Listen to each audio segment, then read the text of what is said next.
Assalamualaikum warahmatullahi wabarakatuh.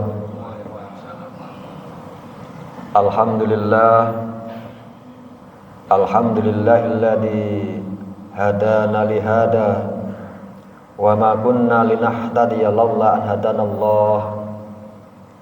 Asyhadu an la ilaha illallah wahdahu la syarikalah wa asyhadu anna Muhammadan abduhu wa rasuluh. Arsalahu bil haqq basyira wan nadhira baina yaday sa'ati ma yuti'illaha wa rasulahu faqad rasada wa man ya'sihima faqad hawa wa nas'alullaha rabbana ayyaj'alana mimma yuti'uhu wa yuti'u rasulahu wa yattabi'u ridwanahu wa yajtanibu sakhatahu fa innama nahnu bihi wala amma ba'du. Jamaah salat subuh Masjid Babus Salam rahimani wa rahimakumullah. Puji syukur marilah senantiasa tidak pernah bosan-bosannya kita panjatkan kehadirat Allah Subhanahu wa ta'ala. Dan alhamdulillah kesyukuran kita di pagi hari ini mengawali kehidupan kita yang baru ini, kita bisa menunaikan sholat subuh dengan berjamaah. Semoga ibadah kita jamaah sholat subuh kita di pagi hari ini menjadi bagian dari amalan kita yang diterima di sisi Allah Subhanahu wa ta'ala. Menjadi bagian dari amalan kita yang bisa menghantarkan ampunan Allah. Menjadi amalan yang bisa menghantarkan kasih sayang Allah. Menjadi amalan yang bisa menghantarkan keridhaan Allah Subhanahu wa ta'ala dan bisa menghantarkan kelak kita kembali kepada Allah dalam keadaan husnul khatimah. Amin ya rabbal alamin. Jamaah yang semoga dimuliakan, dirahmati Allah Subhanahu wa ta'ala. Pada kesempatan pagi hari ini, terima kasih atas waktu yang diberikan kepada saya. Dan terima kasih pula kepada panjenengan yang menyempatkan waktunya untuk menghidupkan majelis ini, majelis taklim ba'da sholat subuh di akad pertama di bulan November, di bulan ganjil. Saya dijadwal oleh takmir. Terima kasih, semoga pertemuan kita di pagi hari ini membawa manfaat untuk kita semua. Kenapa demikian jamaah rahmat Allah Subhanahu wa ta'ala?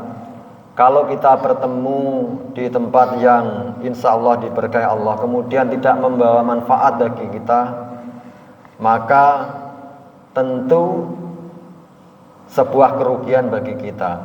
Jadi hadirnya kita, bertemunya kita di masjid ini, di pagi hari ini, semoga Allah Subhanahu wa ta'ala memberikan manfaat, memberikan kepada kita ilmu yang manfaat. Allahumma inna nas'aluka ilman nafi'a wa rizqan thayyiba wa amalan mutaqabbala. Semoga ilmu yang manfaat nanti kita ikuti dengan amal soleh, amal yang diridhoi oleh Allah Subhanahu wa ta'ala. Jamaah yang dimuliakan Allah Subhanahu wa ta'ala, pada pagi hari ini kita akan sampaikan sebuah tema, yakni 3 amalan harian seorang muslim. Sekali lagi tema kita pada pagi hari ini yakni 3 amalan harian seorang muslim. Apa amalan harian seorang muslim itu jamaah yang dirahmati Allah Subhanahu wa ta'ala? Yang pertama, amalan seorang muslim setiap harinya adalah berzikir kepada Allah Subhanahu wa ta'ala. Memperbanyak berzikir kepada Allah Subhanahu wa ta'ala. Kemudian amalan yang kedua, yakni senantiasa berdoa kepada Allah Subhanahu wa ta'ala. Tetap berdoa kepada Allah Subhanahu wa ta'ala, baik dalam keadaan senang maupun dalam keadaan sedih ataupun dalam keadaan susah. tetap berdoa kepada Allah Subhanahu wa taala. Itu amalan yang kedua. Kemudian amalan seorang muslim yang ketiga, amalan harian seorang muslim yang ketiga yakni senantiasa memohon ampun kepada Allah Subhanahu wa taala. Yakni kita senantiasa bermohon ampun kepada Allah Subhanahu wa taala. Baik jamaah yang dirahmati Allah Subhanahu wa taala, marilah kita pelajari bahwasanya amalan yang pertama tadi adalah senantiasa berzikir kepada Allah Subhanahu wa taala.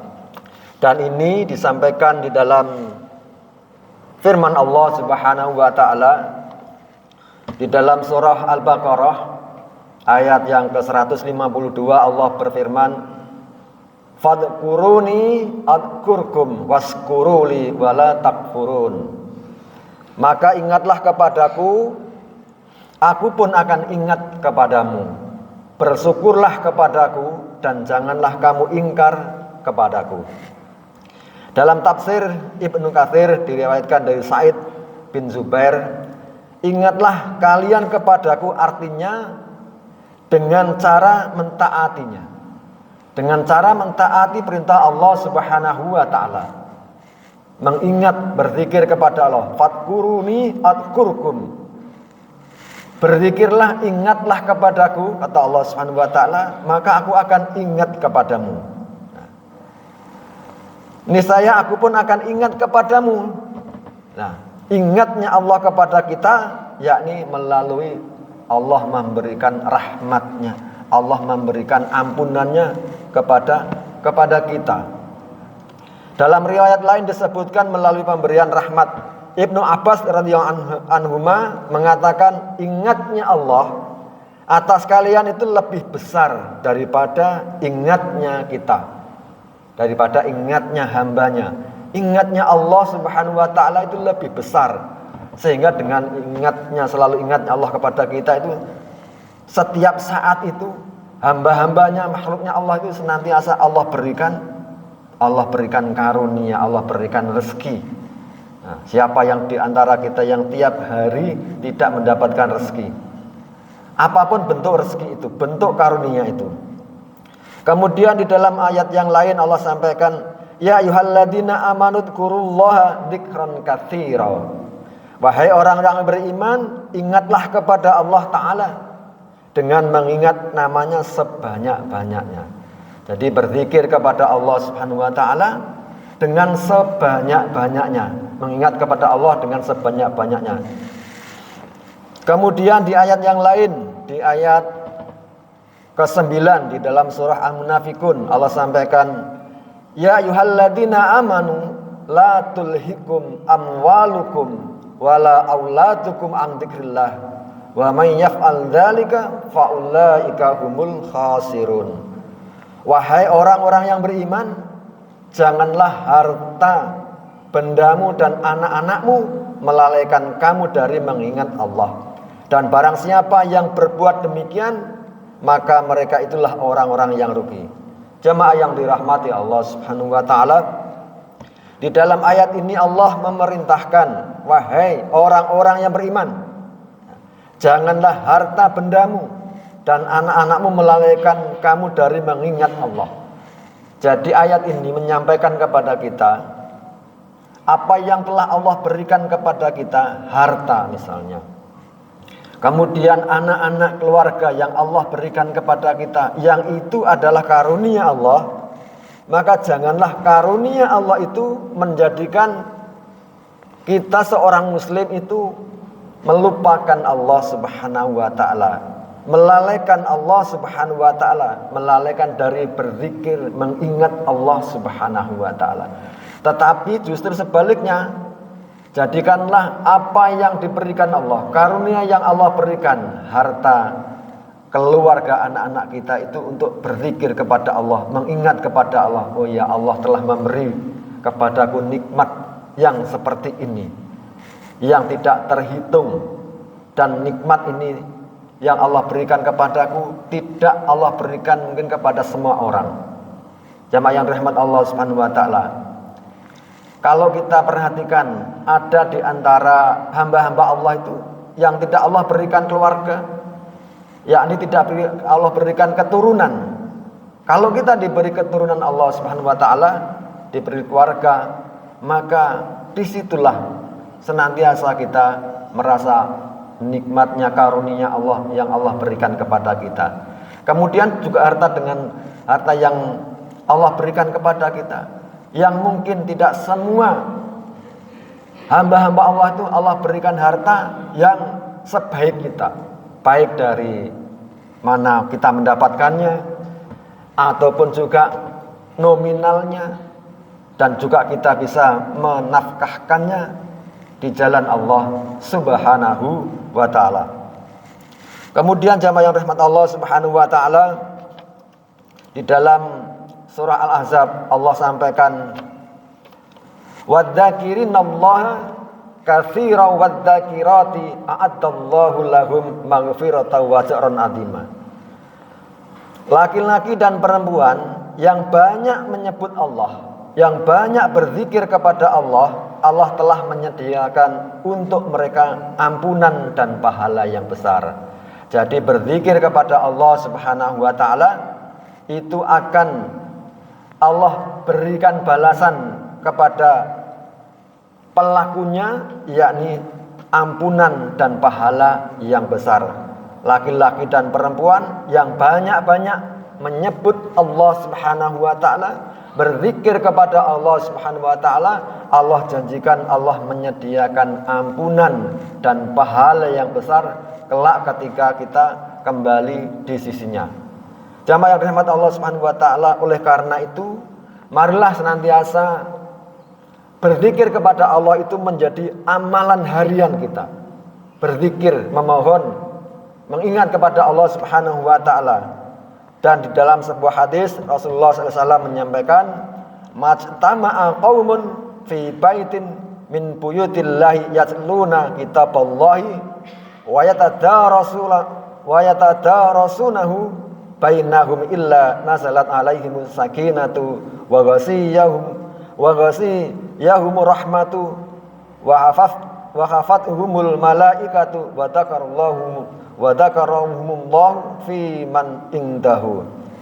Yang artinya, tidaklah suatu kaum berkumpul di salah satu rumah Allah kemudian membaca kitab Allah serta mempelajarinya, melainkan Allah Ta'ala akan menurunkan ketentraman dan diliputi rahmat, dan para malaikat akan menaungi mereka, dan Allah Ta'ala akan menyebut-nyebut namanya mereka di hadapan malaikat yang ada di sisinya.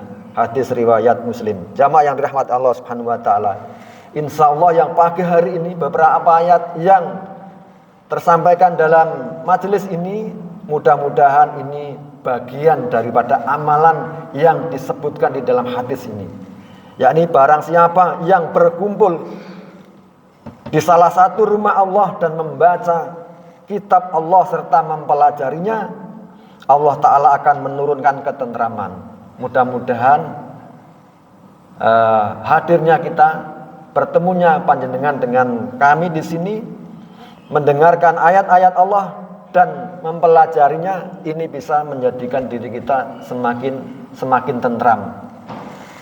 Sebagaimana yang disampaikan di dalam ayat Allah yang lain, bahwasanya dengan membaca Al-Quran itu akan menenteramkan hati kita.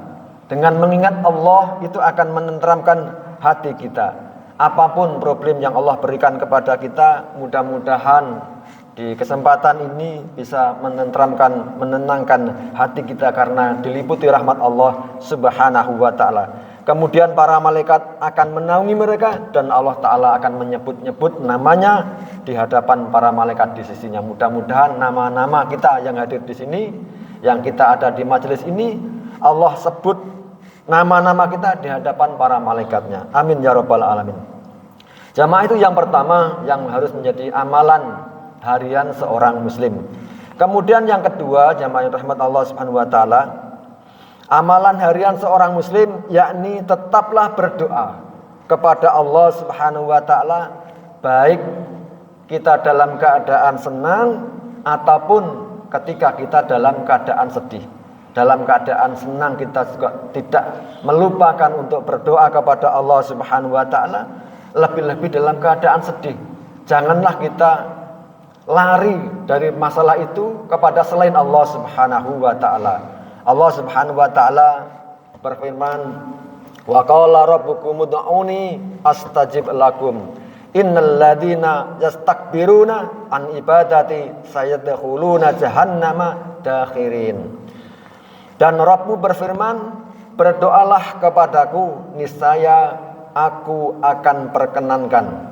Sesungguhnya orang-orang yang sombong, yakni orang yang tidak mau menyembahku, tidak mau berdoa kepadaku, akan masuk neraka jahanam dalam keadaan hina-hina. Jamaah yang dirahmat Allah Subhanahu wa taala. Jadi berdoa kepada Allah ini adalah suatu perintah. Siapa yang tidak berdoa kepada Allah Subhanahu wa taala, siapa yang tidak bermohon kepada Allah Subhanahu wa taala di setiap urusannya dalam kehidupan ini, maka dia termasuk orang yang menyombongkan diri. Orang yang sombong, kata Allah Subhanahu wa taala. Dan bagi mereka orang yang melalaikan untuk bermohon kepada Allah, untuk berdoa kepada Allah di setiap urusannya, maka Allah Subhanahu wa taala akan memberinya balasannya ini di neraka jahanam dalam keadaan hina-hina. Di neraka orang yang tidak mau berdoa itu kategori orang yang sombong, maka nanti di neraka menjadi orang yang sangat hina. Oleh karena itu jamaah rahmat Allah Subhanahu wa taala, marilah berdoa ini, bermohon kepada Allah ini menjadi amalan bagi kita seorang muslim di setiap hari kita. Rasulullah sallallahu alaihi wasallam bersabda, "Laisa syai'un aqrama 'alallahi minad du'a." Tiada suatu urusan yang lebih mulia bagi Allah taala daripada doa. Nah, jadi setiap urusan kita mari bermohon kepada Allah Subhanahu wa taala. Ketika kita urusan mau tidur, kita berdoa. Bangun tidur kita berdoa. Ketika kita mau keluar rumah, mau pergi berangkat bekerja, kita berdoa. Nah, di mana setiap urusan kita diperintahkan untuk berdoa kepada Allah Subhanahu wa taala. Sebagaimana yang Rasulullah SAW sampaikan, tiada suatu urusan yang lebih mulia bagi Allah taala daripada doa. Kemudian Rasulullah SAW juga menyampaikan di dalam hadisnya, "Malam yas'allaha yaghdab alaih." Barang siapa yang tidak berdoa kepada Allah Ta'ala, maka Allah Ta'ala murka kepadanya. Jadi siapa yang tidak berdoa kepada Allah, Allah akan mendatangkan kemurkaannya. Dan kemurkaan Allah Subhanahu wa Ta'ala lebih-lebih nanti seperti hadis yang sebelumnya, nanti Allah tempatkan di neraka jahanam dalam keadaan hina-hina.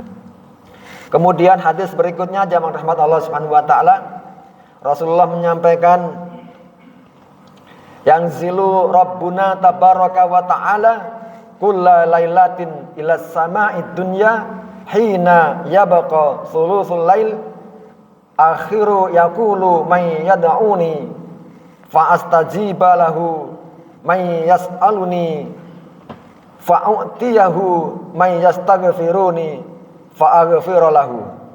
Rabb kita tabaraka ta'ala turun setiap malam, yaitu pada sepertiga malam terakhir. Allah turun ke langit terendah dan Allah berfirman, "Siapa yang mau berdoa kepadaku, niscaya aku kabulkan. Siapa yang mau meminta kepadaku, niscaya aku beri. Siapa yang mau meminta ampunan kepadaku, niscaya aku ampuni." Jamaah yang dirahmat Allah Subhanahu wa taala, dari hadis ini disampaikan oleh Rasulullah SAW bahwasanya ada waktu yang mustajab, yang mustajabah, yang dimana waktu itu utama untuk kita bermohon kepada Allah Subhanahu wa taala, untuk berdoa kepada Allah Subhanahu wa taala, yakni di waktu malam terakhir atau sepertiga malam terakhir. Nah, kita bangun, kita menunaikan sholat tahajud, kemudian kita berdoa, bermohon apa yang menjadi hajat kita kepada Allah Subhanahu wa taala. Siapa yang berdoa kepadaku, Allah sampaikan, niscaya aku akan kabulkan. Siapa yang mau meminta kepadaku, Allah sampaikan, niscaya aku aku beri. Siapa yang mau meminta ampunan kepadaku, Allah sampaikan, niscaya aku ampuni. Jamaah yang rahmat Allah Subhanahu wa taala, mudah-mudahan kita dimampukan oleh Allah Subhanahu wa taala, senantiasa ditunjuki oleh Allah Subhanahu wa taala untuk tidak lupa berdoa kepada Allah Subhanahu wa taala, untuk bermohon kepada Allah Subhanahu wa taala. Kemudian amalan harian seorang muslim yang ketiga, jamaah rahmat Allah Subhanahu wa taala, yakni senantiasa memohon ampun kepada Allah Subhanahu wa taala. Mohon ampunlah kita semuanya ini kepada Allah Subhanahu wa taala. Di mana setiap kita, jamaah rahmat Allah Subhanahu wa taala, kita ini adalah manusia, di mana setiap saat, setiap waktu kita ini berpeluang melakukan kesalahan. Kita berpotensi melakukan perbuatan dosa. Setebal apapun tingkat imannya kita, seluas apapun ilmunya, dan sedalam apapun ketakwaannya kepada Allah Ta'ala, selama kita ini, selama masih dalam makhluk Allah yang bernama manusia, dia pasti suatu kali akan melakukan kesalahan dan dosa. Persoalannya sebenarnya bukan pada manusia yang berdosa dan bersalah, akan tetapi apa yang dilakukan setelah ia melakukan perbuatan dosa, setelah ia melakukan kesalahan. Allah Subhanahu wa taala berfirman, "Walladzina idza fa'alu fahisatan aw dzalamu anfusahum dzakarullaha fastaghfaru lidzunubihim wa may yaghfiru dzunuba illallah walam yusirru ala ma fa'alu wa hum ya'lamun." Dan juga orang-orang yang apabila mengerjakan perbuatan keji, melakukan perbuatan dosa, menganiaya diri sendiri, lalu mereka ingat akan Allah, lalu memohon ampun terhadap dosa-dosa mereka. Dan siapa lagi yang dapat mengampuni dosa selain daripada Allah? Dan mereka tidak meneruskan perbuatan kejinya itu sedang mereka mengetahui. Jamaah yang dirahmati Allah Subhanahu wa taala, dari firman Allah Subhanahu wa taala ini bahwasanya jikalau kita melakukan perbuatan dosa, melakukan perbuatan keji, di mana perbuatan dosa, perbuatan keji itu adalah perbuatan aniaya terhadap diri sendiri, perbuatan yang mendolimi diri sendiri. Lalu mereka ingat akan Allah, lalu memohon ampun terhadap perbuatannya tadi, perbuatan dosanya tadi. Dan di sini siapa yang dapat mengampuni dosa selain Allah Subhanahu wa taala? Dan mereka tidak meneruskan perbuatan kejinya itu sedang mereka mengetahui. Kalau kita melakukan perbuatan dosa dan kita sadar, kita tahu bahwasanya itu perbuatan yang kita lakukan itu adalah perbuatan dosa, kemudian kita berhenti, kita tidak meneruskan perbuatan itu, kemudian kita tuh memohon ampun kepada Allah Subhanahu wa taala. Kalau kita sudah mengerti bahwasanya perbuatan ini adalah perbuatan dosa, perbuatan yang dilarang oleh Allah Subhanahu wa taala, maka kita harus segera memohon ampun kepada Allah dan kita harus berhenti. Kemudian di ayat yang lain Allah Subhanahu wa taala menyampaikan, wa ma kana Allahu liyu'adzibahum wa anta fihim wa ma kana Allahu mu'adzibahum wa hum yastaghfirun. Tetapi Allah tidak akan menghukum mereka selama engkau Muhammad berada di antara mereka, dan tidaklah Allah akan menghukum mereka sedang mereka memohon ampun. Jadi dari ayat ini, jikalau kita melakukan perbuatan dosa, perbuatan salah, kemudian kita memohon ampun kepada Allah Subhanahu wa taala, maka Allah akan membatalkan atau tidak melakukan hukuman terhadap hambanya yang memohon ampun kepada Allah Subhanahu wa taala. Allah akan mengampuni hambanya yang berbuat dosa, kemudian ia memohon ampun kepada Allah Subhanahu wa taala. Kemudian Rasulullah SAW menyampaikan di dalam sebuah hadisnya, wallahi inni la astaghfirullah wa atubu ilaih fil yaumi aktsara min sab'ina maratan. Demi Allah, sesungguhnya aku setiap hari meminta ampunan kepada Allah Subhanahu wa taala, bertobat kepada Allah Subhanahu wa taala lebih dari 70 kali. Rasulullah Muhammad sallallahu alaihi wasallam yang terjaga oleh Allah Subhanahu wa taala, yang maksum, yang terjaga dari perbuatan dosa. Rasulullah SAW mencontohkan kepada kita, Rasulullah memohon ampun, beristighfar, bertaubat kepada Allah Subhanahu wa taala lebih dari 70 kali. Nah, kita juga demikian jamaah rahmat Allah Subhanahu wa taala. Kita harus lebih dari Rasulullah SAW. Karena apa? Karena begitu banyaknya kesalahan kita, begitu banyaknya dosa kita di dalam menjalani kehidupan ini. Kita harus lebih. Kalau kita habis sholat, kita jangan lupakan untuk beristighfar, memohon ampun kepada Allah Subhanahu wa taala. Di luar sholat pun juga demikian, di dalam perjalanan, di dalam kegiatan yang lain pun juga kita senantiasa memohon ampun kepada Allah Subhanahu wa taala.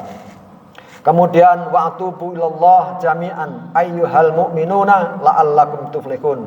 Dan bertobatlah kamu semua kepada Allah, wahai orang-orang yang beriman, agar kamu beruntung. Jadi kalau kita bertobat kepada Allah dan kita senantiasa memohon taubat kita itu diterima oleh Allah Subhanahu wa taala, maka insya Allah kita akan menjadi hamba Allah yang beruntung. Kalau kita menjadi hamba Allah yang beruntung, maka nanti di yaumil qiyamah, di sisinya kita akan mendapatkan janji Allah Subhanahu wa taala, akan mendapatkan kenikmatan. Sebaliknya, jikalau kita tidak beruntung, maka kita akan mendapatkan kemurkaan dari Allah Subhanahu wa taala.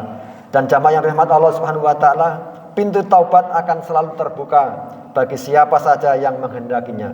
Hanya Allah Ta'ala saja yang mengabulkan taubat hamba-hambanya, dan tidak seorang pun mampu menghalang-halangi dari rahmat Allah Subhanahu wa taala. Tidak ada hijab penghalang apapun antara dia dengan Rabb-nya. Allah berfirman di dalam surah Asy-Syura, "Wa huwallazi yaqbalu taubata an ibadihi wa ya'fu 'anis sayyi'ati wa ya'lamu ma taf'alun."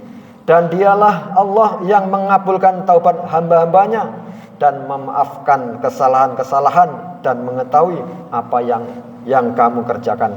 Jadi jamaah yang rahmat Allah Subhanahu wa taala, hanya Allah lah yang akan mengabulkan, yang menerima taubat kita. Dan Allah lah yang memaafkan kesalahan-kesalahan hambanya, dan Allah itu mengetahui apa yang kita kerjakan. Jadi setiap dosa yang kita kerjakan, Allah Subhanahu wa taala itu mengetahui. Tidak ada satu perbuatan pun yang akan lewat dari pengetahuan Allah Subhanahu wa taala, dari balasan Allah Subhanahu wa taala. Jamaah yang dirahmati Allah Subhanahu wa taala, kemudian di dalam surah An-Nisa Allah sampaikan, innamat taubatu 'alallahi lilladzina ya'maluna su'a bijahalatin summa yatubuna min qaribin faulaika yatubullahu alaihim wa kana Allahu aliman hakima wa laisatit taubatu lil ladzina ya'maluna sayyi'ati hatta idza hadara ahadakumul maut qala inni tubtul ana walal ladzina yamutuna wa hum kuffar ulaika a'tadna lahum adaban alima. Sesungguhnya bertaubat kepada Allah itu hanya pantas. Bertaubat kepada Allah itu hanya pantas bagi siapa? Mereka yang melakukan perbuatan dosa, bagi siapa yang melakukan perbuatan kejahatan karena tidak mengerti. Jadi taubat kepada Allah Subhanahu wa taala itu hanya pantas bagi orang yang melakukan perbuatan dosa, melakukan kejahatan yang ia tidak mengerti. Kemudian ia segera bertobat kepada Allah Subhanahu wa taala. Taubat mereka itulah yang diterima oleh Allah Subhanahu wa taala. Allah Maha mengetahui, Maha bijaksana, dan taubat itu tidaklah diterima oleh Allah Subhanahu wa taala dari mereka yang melakukan perbuatan dosa itu hingga apabila datang ajal kepada seorang di antara mereka, barulah mereka bertaubat. Barulah ia mengatakan, saya benar-benar bertobat sekarang, dan tidak pula diterima taubat dari orang-orang yang meninggal dalam keadaan kufur. Jadi kalau bertobat kepada Allah ketika sudah datangnya sakaratul maut, maka di situ sudah tidak diterima oleh Allah Subhanahu wa taala. Dan bertobat bagi orang yang kufur tidak diterima oleh Allah Subhanahu wa taala. Bertobat bagi orang kafir tidak diterima oleh Allah Subhanahu wa taala. Jamaah yang rahmat Allah Subhanahu wa taala, mudah-mudahan kita sebagai seorang muslim yang dimana Setiap diri kita ini mempunyai potensi untuk berbuat dosa. Setiap saat kita ini bisa terjerumus kalau kita tidak ditunjuki oleh Allah Subhanahu wa taala. Setiap saat kita ini bisa berbuat dosa kalau tidak dilindungi, ditolong oleh Allah Subhanahu wa taala.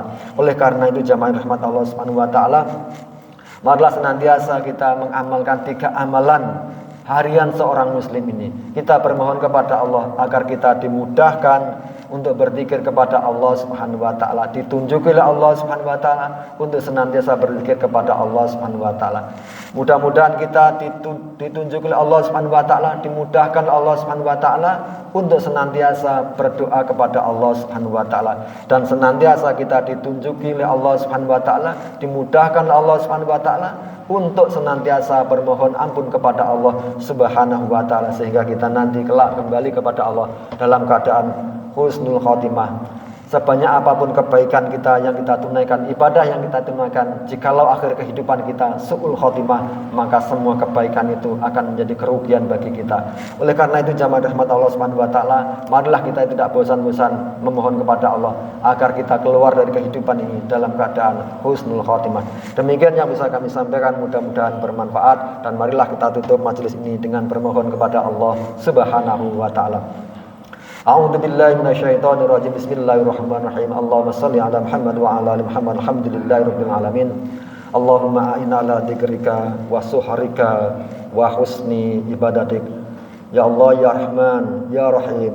Ya Allah ya Ghaffar. Allahumma ighfir lana dzunubana wa li walidayna warhamhuma kama rabbayana shighara. Rabbana la tu'akhidna in nasina wa akhtana. Rabbana wa la tahmil alaina isran kama hamaltahu 'alal ladina min qablina. Rabbana wa la tuhammilna ma la taqata lana bih wa'fu 'anna waghfir lana warhamna anta maulana fansurna 'alal qaumil kafirin. Rabbana dzalamna anfusana wa illam taghfir lana wa tarhamna lanakunanna minal khasirin. Rabbana hab lana min azwajina wa dzurriyyatina qurrata a'yun waj'alna lil muttaqina imama. Allahumma inna nas'aluka imanan kamila wa nas'aluka yaqinan shadiqa wa nas'aluka amalan sholiha wa nas'aluka rizqan halalan thayyiba rizqan wasi'a wa taubatan nasuha wa taubatan qablal maut wa rahmatan indal maut wa maghfiratan ba'dal maut. Allahumma hbina alaina fi saqaratil maut wa najatan minan nar wal afwa indal hisab. Rabbana la tuzigh qulubana ba'da idh hadaitana wa hab lana min ladunka rahmah innaka antal wahhab.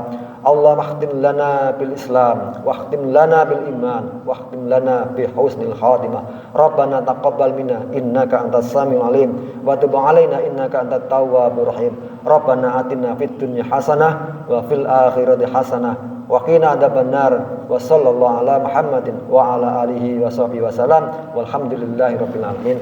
Demikian, semoga bermanfaat. Ada salahnya semoga Allah mengampuni dan panjenengan memaafkan kesalahan saya berkalam. Wassalamualaikum warahmatullahi wabarakatuh.